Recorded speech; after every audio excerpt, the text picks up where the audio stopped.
초반에 계속 표현했지요. 당시 로마는 세계의 중심, 세계의 수도, 그 정도로 아주 유명한 곳이 로마고, 건축 양식도 아주 세계 최고의 수준의 건축물들도 있고 사람도 많이 모이고. 바울은 왜 로마에 가고 싶었을까? 첫 번째로 은혜로 성도들을 경고하게 하려고. 여러분, 로마 교회 성도들이 이미 예수님 믿고 있어요. 그런데도 바울은 로마에 가서 그 성도들을 더 견고하게 하려고 로마에 가고 싶어 합니다. 우리에게 주는 의미가 좀 있죠. 한번 예수 믿었다고 늘 견고한 건 아니라는 거죠. 수없이 많은 말씀과 사연과 사건을 통해서 우리가 견고해질 필요가 있다. 바울은 바로 로마에 있는 성도들을 더 견고하게 하려고 로마에 가고 싶어 하는 거죠. 제가 이 시간에 설교하는 것도 저 자신이 예수님께 잘 꽁꽁 견고하게 묶이고 싶은 이유도 있고, 설교를 듣는 모든 성도들이 저에게가 아니라 예수님께 더 묶여있고 예수님께 더 동행하는 삶을 살아가라는 그런 마음과도 겹쳐져 있습니다. 또 바울이 로마에 가고 싶은 두 번째 이유는 열매를 맺으려고. 참 열매를 맺는 게 쉽지 않지요. 나무도 심어놓으면 적어도 3년 지나야 열매를 맺기 시작해요. 야채들은 봄에 심으면 가을쯤, 여름쯤 돼야 또 열매가 맺어요. 농부의 정성스러운 수고, 가꿈, 이게 있어야 열매를 맺지요. 바울은 로마 교회에 가서 그 성도들이 열매 맺기를 원했어요. 첫째, 어떤 열매냐면 생명의 열매. 이게 가장 중요하죠. 예수님 믿고 생명을 얻는 이 생명의 열매를 맺기를 원했어요. 두 번째, 생명의 열매뿐만 아니라 성령의 열매를 맺기 원했어요. 예수님 믿고 믿는 한 사람 한 사람 안에 성령의 열매를 맺어야 된다. 그것 때문에 바울이 로마에 가고 싶어 합니다. 세 번째는 복음의 빚진 자기 때문에. 전에 예수님을 믿기 전에 행했던 그 수많은 과오들을 오히려 사명으로 받아서 바울은 로마에 가서 이 복음의 빚진 자, 복음을 맡은 자로서 그 맡은 것을 그 사람들에게 전해줘야만겠다라는 이 사명감. 그래서 바울은 로마에 가고 싶다라는 걸 표면적으로 나타냈습니다. 자, 오늘 본문 말씀으로 돌아오면 로마서 1장 16절과 17절은 로마서의 핵심 구절이기도 하고요, 성경 전체를 또 대표해주는 구절이기도 합니다. 그래서 우리가 단 두 절이지만 한 줄을 할애해서 이 두 절의 말씀을 먼저 살펴보려고 합니다. 16절 말씀을 우리 함께 읽어볼까요? 내가 복음을 부끄러워하지 아니하노니 이 복음은 모든 믿는 자에게 구원을 주시는 하나님의 능력이 됨이라. 바울은 복음이 부끄럽지 않았어요. 예수님을 믿는다는 게 부끄럽지 않습니다. 교회를 다닌다는 게 부끄럽지 않습니다. 크리스찬이라는 게 부끄럽지 않아요. 남들은 뭐 인터넷상이나 다른 상에서 개독교인이라고도 하고 교회 다니는 것을 부끄럽게 만들기도 하고, 지난 주간에는 또 우리 기독교계에는 아주 큰 이슈, 김장한 목사님 교계 대표인, 또 여의도 순복음교회나 이런 데가 검찰 압수수색을 받기도 하고요.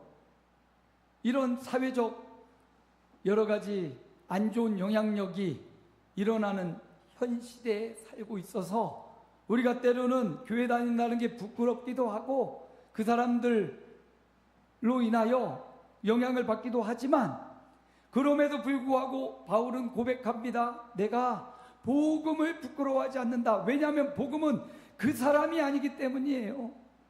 교계를 대표하는 그들이 참 바르고 올바른 길도 했지만 뭐 과오도 있겠죠. 그러니까 압수수색도 들어갔겠지요. 그럼에도 불구하고 복음은 그 사람이 아니에요. 복음은 예수님이기 때문에 우리는 부끄러워할 이유가 없습니다. 어린 시절 아버지가 슈퍼맨 같을 때가 있죠. 예, 아버지가 일하고 통닭을 한 마리 튀겨온다든가, 아버지가 좋아하는 사과, 과일을 막 잔뜩 국광사과를 막 사가지고 오면 그냥 아버지가 우리 가족의 대들보고 우리 가족 다 먹여 살리고 내 길을 책임져 주니까 막 아버지가 너무 멋있고 훌륭하고 슈퍼맨 같을 때가 있어요. 근데 좀 자라고 나면 사춘기를 지나면서 친구들을 보면서 비교가 되면서 아버지가 점점점 슈퍼맨에서 점점점 떨어져요. 슈퍼맨이 아니라 우리 집은 왜 이러지? 우리는 왜 이렇게밖에 살 수 없지? 물론 그렇지 않은 가정도 있겠죠. 친구들을 만나면서 우리 아버지가 다 해줘 이런 가정도 있겠지만, 대부분은 우리 집은 왜 남들에 비해서 이렇게 살지? 이렇게 생각하면서 아버지나 어머니가 점점점 땅으로 떨어지는 느낌을 받을 때가 있습니다. 그러다가 나도 자라서 장가가고 가정을 이루고 자녀를 낳고 자라고 성장하다 보면 아버지가 왜 그런 생각을 하셨는지, 또 잘못된 판단과 잘못된 일을 할 때도 있어요, 우리 아버지가. 그런데 좀 성장해서 보면 아버지가 왜 그래야만 됐는지, 우리 어머니가 왜 그래야만 됐는지 이해해야 하는 마음으로 조금 이렇게 성장하는 것을 발견할 수가 있습니다. 어떤 이유에 있어서간 좋은 아버지, 좋은 어머니 아닐 수도 있고 참 안 좋은 어머니, 아버지일 수도 있어요.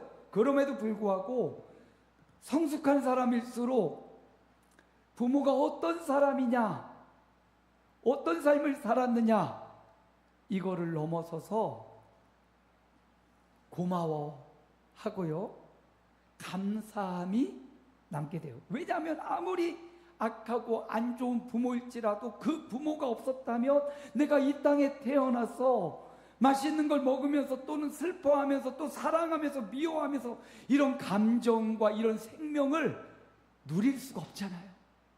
어쨌든 그분의 은혜로 내가 이 자리에 있고 이 현장에 있어서 느끼고 경험하고 살아갈 수 있다는 것. 그래서 부모를 생각하면 감사함이 자리 잡게 되죠. 카네이션 여기 달았는데 이거 이제 어버이날에 애들이 줘가지고, 저는 또 뿌로치 이런 걸 좋아해요. 그래가지고 이제 다는데, 이 카네이션 의미가 어버이의 사랑이라 하잖아요. 근데 노란 카네이션은 질투, 시기 이런 거예요. 그래서 노란 카네이션 선물하지 마시고 빨간 카네이션이 열정적인 사랑 막 이런 걸 의미한대요. 이제 두 분 부모님이 다 돌아가시고 나니까 또 생각이 달라져요.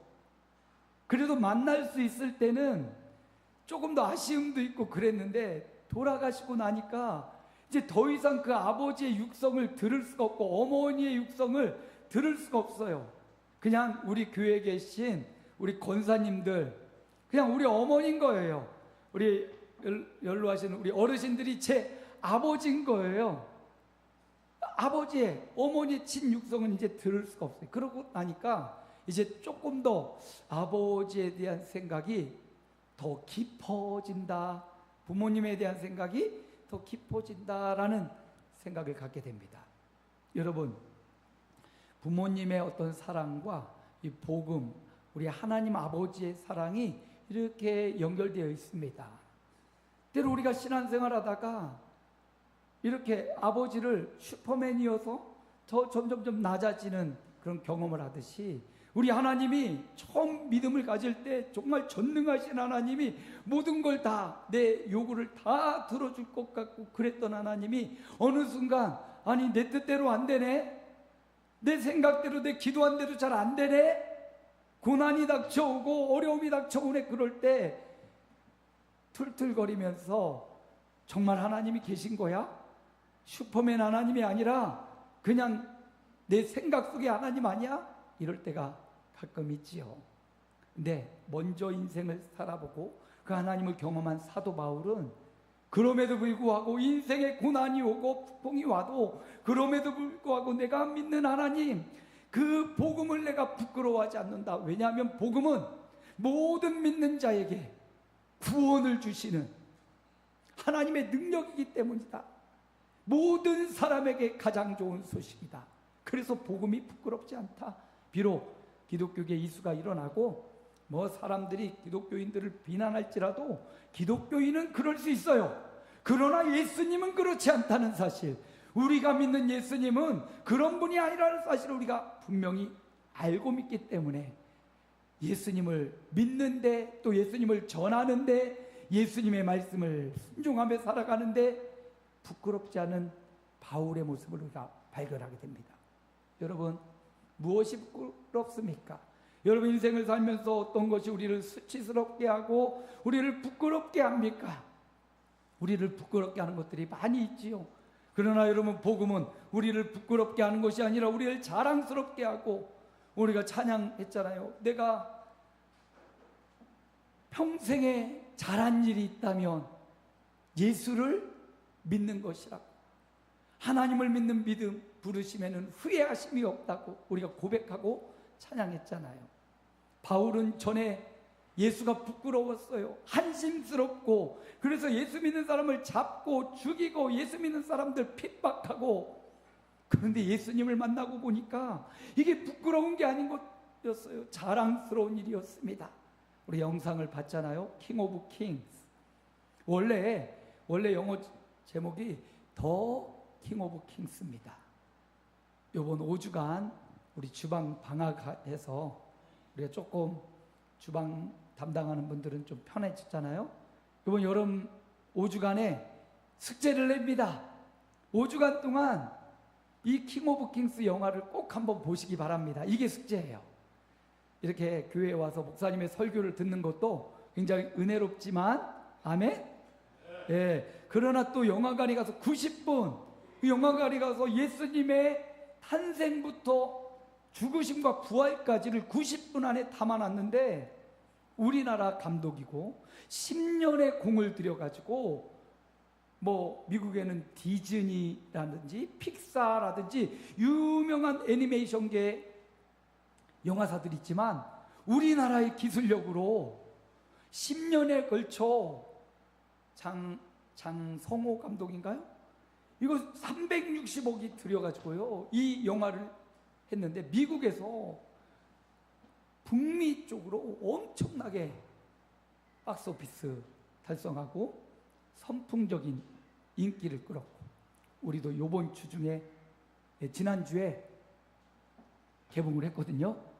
시원하게 극장에 가셔서 90분, 예수 믿는 사람도 믿지 않는 사람도 가면 눈물을 또로록 흘리면서 감동해. 부끄러운 복음이 아니고, 부끄러운 예수님이 아니고, 자랑스러운 예수님. 수많은 왕들이 있었지만, 로마에도, 이 로마서의 동안 그 로마 황실에도 수많은 왕들이 있었지만, 그 왕들 중에 바로 그 왕, 군림하고 장악하고 자기의 배를 위해서 백성들의 허리를 조르게 하는 그런 왕이 아니라, 사랑으로 자신이 친히 육신의 몸을 입고 이 땅에 찾아오신 예수님, 십자가로 우리의 모든 죄를 해결하신 그 예수님, 그 예수님의 이야기를 아주 감동적으로, 더빙도 우리나라 외국 더빙도 굉장히 기라성 같은 배우들이 했는데요, 우리나라 배우들도 이병헌 같은, 또 진섬인가? 그런 양동근, 또 이한이, 이런 배우들이 더빙을 했어요. 얼마나 은혜롭겠습니까? 이 배우들 중에 이병헌 씨만 빼고 다 기독교인이라고 해요. 이병헌 씨는 그 아내가, 처가가 독실한 기독교 집안이에요. 그래서 이 영화를 만들면서 자녀들과 함께 가서 볼 수 있는 영화를 내가 찍은 게 없어서 이거를 한번 더빙에 참여했다고 하면서, 그거 참여하면서 마음에 감동이 좀 온 것 같아요. 여러분, 이번 여름방학 숙제 킹 오브 킹스 한 번씩 관람하세요. 네, 자기 돈 내고 가서 한번 꼭 영화를 보시면 좋을 것 같아요. 그 영화를 보면서 부끄러운 예수가 아니라는 것, 우리가 교회 다니는 것, 내가 크리스찬이라는 것, 내가 예배드리는 예배자라는 사실, 이거를 부끄러운 예수가 아니라 자랑스러운 예수로 바꿔줄 수 있는 영화 중에 영화, 예, 아주 훌륭한 애니메이션이 나왔어요. 그래서 꼭 가셔서 보시고, 바울은요, 전에는 예수가 부끄럽고 이 종교가 부끄러워서 수치스러워서 그 사람들을 오게 가두던 사람 바울 아닙니까? 그런데 그가 이 왕 중의 왕이신 예수님을 만나고 복음이 부끄러운 게 아니라 복음이 너무 자랑스러워서 그는 돌에 맞아 죽음의 위기, 15,000km 여러 가지 위협 감수하고 자랑스러운 이 복음을 자랑하기 위해 15,000km를 다녔던 바울의 복음의 이야기입니다. 오늘 바울이 복음을 부끄러워하지 않았던 것처럼 행여나 내가 복음이 부끄러웠거나 내가 그랬다면 회개하고 다시 자랑스러운 복음이 저와 여러분에게 일어나서 예수 그리스도로 말미암은 창조의 세계, 구원의 세계가 저와 여러분에게 펼쳐지시기를 주님의 이름으로 축복합니다. 그래서 이 복음에 대한 이야기를 바울이 16절에 자세히 하고요, 17절로 넘어가서 우리 함께 읽습니다. 복음에는 하나님의 의가 나타나서 믿음으로 믿음에 이르게 하나니 기록된 바 오직 의인은 믿음으로 말미암아 살리라 함과 같으니라. 여기 오직 의인은 믿음으로 말미암아 살리라, 이 말씀은 하박국서의 말씀을 인용한 바울이 쓴 말씀이고요. 여기 보니까 복음은 예수님인데 하나님의 의가 나타났다, 하나님의 의가, 하나님의 정의가, 하나님의 공의가 나타났다.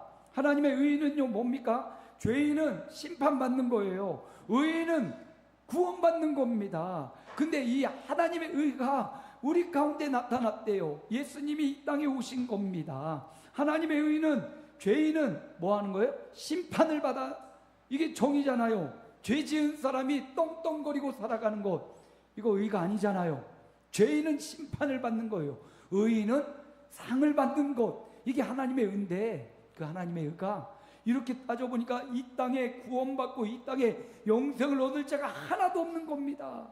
그래서 하나님의 의가 이 땅에 나온 거예요.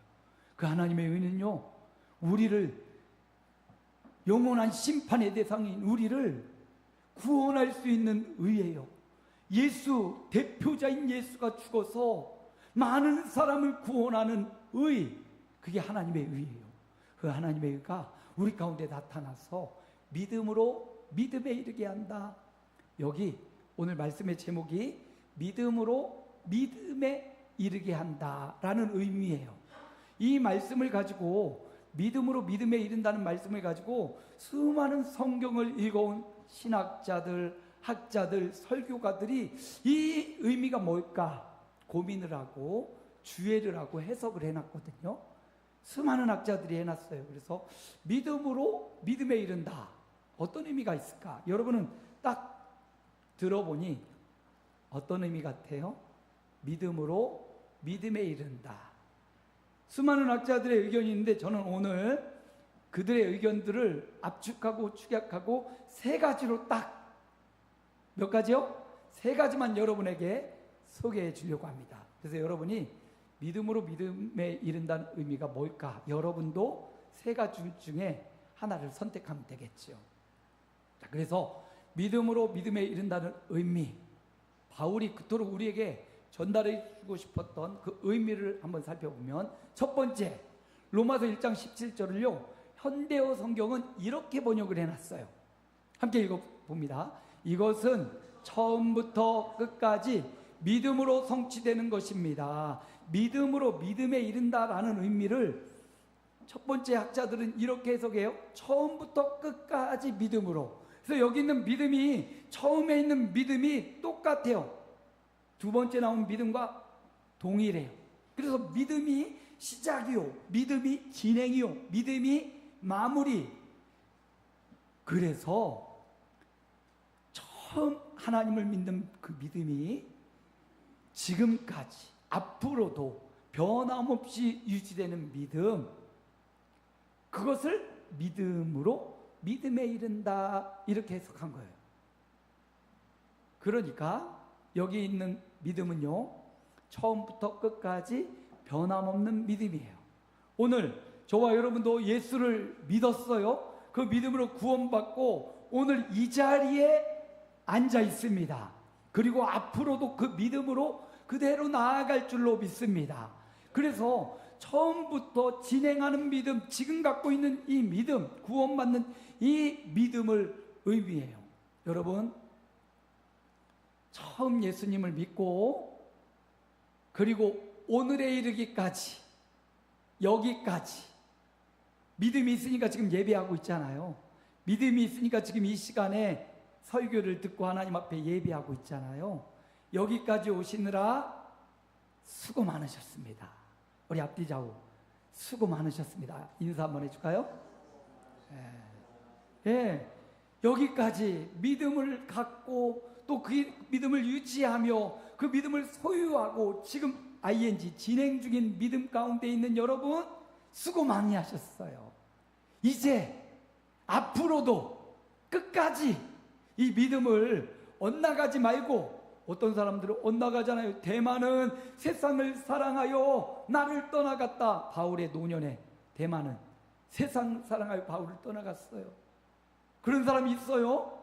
그러지 마시고 여기까지 왔으니 앞으로도 끝까지, 처음부터 끝까지 이 믿음이 동일하다는 거예요. 그래서 여러분의 믿음이 변함없이 진행되고 끝까지 유지되어 주님 부르시는 그날까지 믿음의 사람으로 살아가시기를 축복합니다. 자, 첫 번째 의미는 믿음에서 믿음으로. 두 번째 의미가 있어요. 고린도후서 3장 18절 함께 읽어봅니다. 주의 영광을 보매 그와 같은 형상으로 변화하여 영광에서 영광에 이르니 곧 주의 영으로 말미암음이니라. 영광에서 영광으로. 여기서요, 영광에서 영광은요, 작은 영광에서 큰 영광으로라는 의미를 갖고 있어요. 그래서 두 번째 학자들은요 이렇게 말합니다. 여기 믿음으로, 믿음에 이른다 해서 첫 번째 믿음은 초보적인 믿음, 막 태어난 믿음. 그리고 두 번째 믿음은 뭐겠어요? 자라서 성장한 믿음, 성숙한 믿음. 여러분의 믿음은 어떻습니까? 처음 예수님을 믿을 때 어떤 사람은 막 감격하고 그러다가 점점점 식어버리는 사람 있잖아요. 그거와 반대로 처음 믿음보다 날로 날로 성장하고 성숙해지는 믿음. 그래서 두 번째 학자들은요 이 믿음을 초보의 믿음에서 점점 성장하는 믿음에 이른다. 그래서 믿음으로 시작해서, 작은 믿음으로 시작해서 아주 큰 믿음에 이르게 된다. 여러분 생각은 어때요? 영어 성경에도 NIV에 보면 From faith to faith, 믿음으로부터 믿음에까지, 이렇게 번역을 했어요. 비슷하게 시편 90편 12절에 보니까 함께 읽어봅니다. 의인은 종려나무같이 번성하며 레바논의 백향목같이 성장하리로다. 레바논의 백향목, 종려나무, 종려나무도 2000년을 산대요. 레바논의 백향목은요 쭉쭉 뻗어서 엄청난 높이에 이르도록 자란대요. 처음부터 뚝 큰 상태로 있는 나무 없어요. 묘목에서부터 시작해가지고 여러 세월의 비, 태풍, 비바람, 위기, 가뭄 다 거쳐서 지금에 이르는 큰 나무가 되는 거죠. 믿음도 그렇지 않나요? 처음 그냥 주일학교 예전에 막 다닐 때 교회 가면 간식 주고 막 레크레이션 하고 밀과 보리가 막 그런 놀이 레크레이션 있잖아요. 막 친구를 부르네 하면서 막 돌아가면서 하는 포크 댄스 같은 레크레이션 우리 어릴 때 많이 했거든요. 그거 하면 막 이렇게 여자친구들도 보고 친구들끼리 막 게임도 하고, 그리고 막 예배당 가면 그렇게 바닥을 기는 경우가 있잖아요. 바닥을 막 기면서 포복 훈련하고,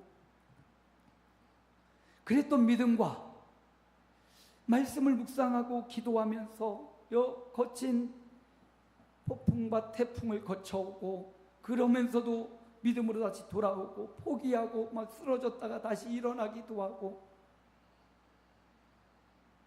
성장하는 믿음. 그래서 수많은 학자들이 이 두 번째를 선택했어요. 연약한 믿음이지만 그 믿음이 점점점 자라서 레바논의 백향목처럼 그렇게 곱게 자란 성장한 믿음으로, 믿음은 성장하는구나, 그 성장점에 관점을 둔 학자들이 많아요. 그렇죠? 처음 믿음에서 성숙한 믿음으로 저와 여러분의 믿음이 어제보다 오늘 더 성장하고 성숙해지시기를 축원합니다. 말씀 안에 또 예배 속에 기도 가운데 이런 믿음이 성장하는 거예요. 우리 몸은 이미 20대가 되면 성장을 멈춘대요. 이미 멈췄습니다. 이제 점점점 노화하고 있어요.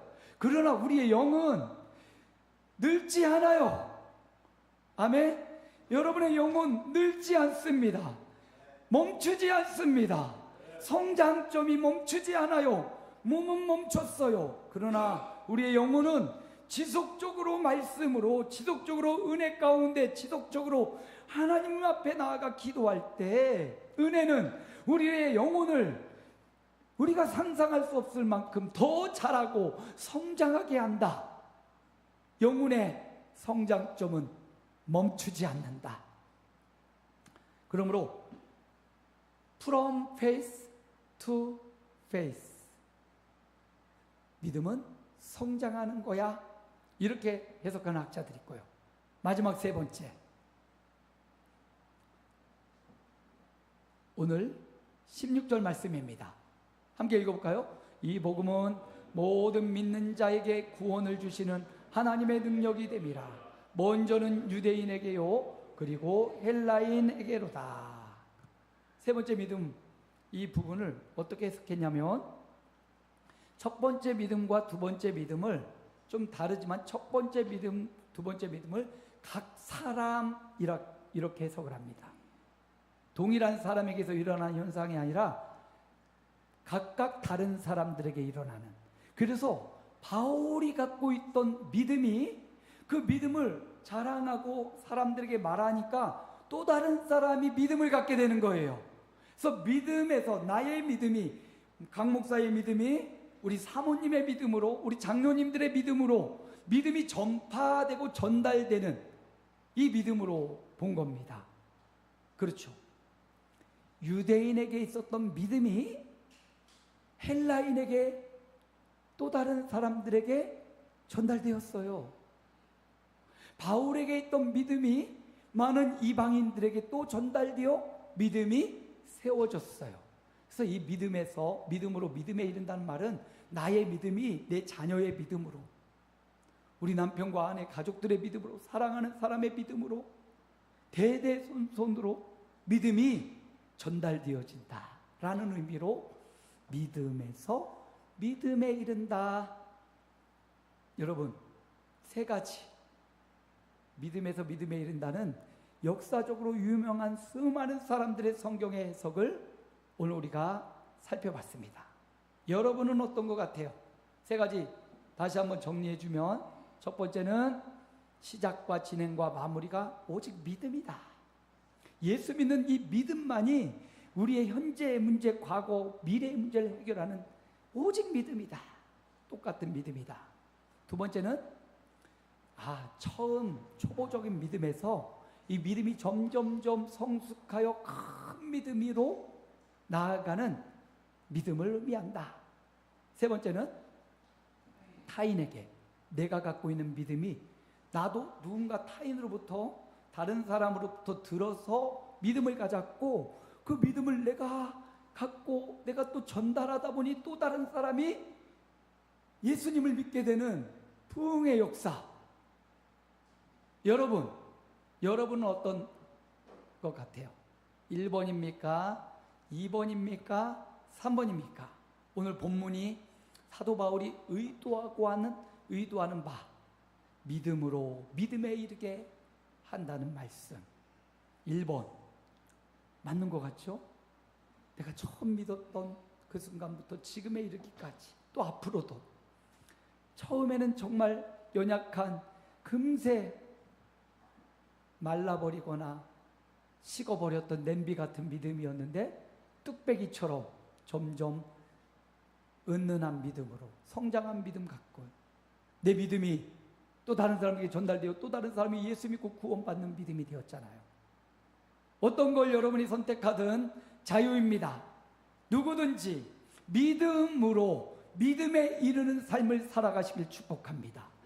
의인은 뭐로 산다고요? 물질로 살고 돈으로 살고 건강으로 살고 세상으로 살고 재미난 걸로 사는 게 아니에요. 의인은 믿음으로 사는 자, 그가 바로 의인이라고 말하고 있습니다.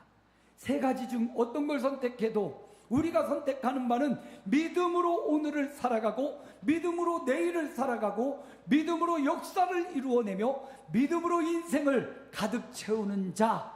오직 의인은 믿음으로 살리라. 믿음으로 구원받고 사는 것도 있고요, 믿음으로 오늘 하루를 우리의 인생을 살아내는 것도 의미가 있어요. 저는 이 세 가지 믿음 중에 세 가지를 다 선택하는 게 좋다고 봐요. 그래서 우리 믿음이 시작도 진행도 마무리도 믿음의 사람이 되시기 바랍니다. 연약했던 믿음이 점점점 세월 지나갈수록 변질되고 손상되는 게 아니라 우리의 믿음이 더 완전해지고 성숙해지는 믿음 되시기 바랍니다. 저와 여러분에게 한정된 믿음이 아니라 사랑하는 가족들, 자녀들과 자손들에게 너무나 소중하고 너무나 복된 소식이기 때문에 그 믿음이 전달되고 전이되어 믿음의 명문가를 이루는 믿음이 되시기를 축복합니다. 의인은 믿음으로 사는 거예요. 사람 보고 환경 보고 사는 게 아니라 믿음 보고 살아가는 저와 여러분, 한 주간 이 이정표 믿음으로 살아내는 저와 여러분의 이정표가 되시기를 주님의 이름으로 축복합니다. 우리 주님 한번 부르고 결단기도 드립니다. 주여.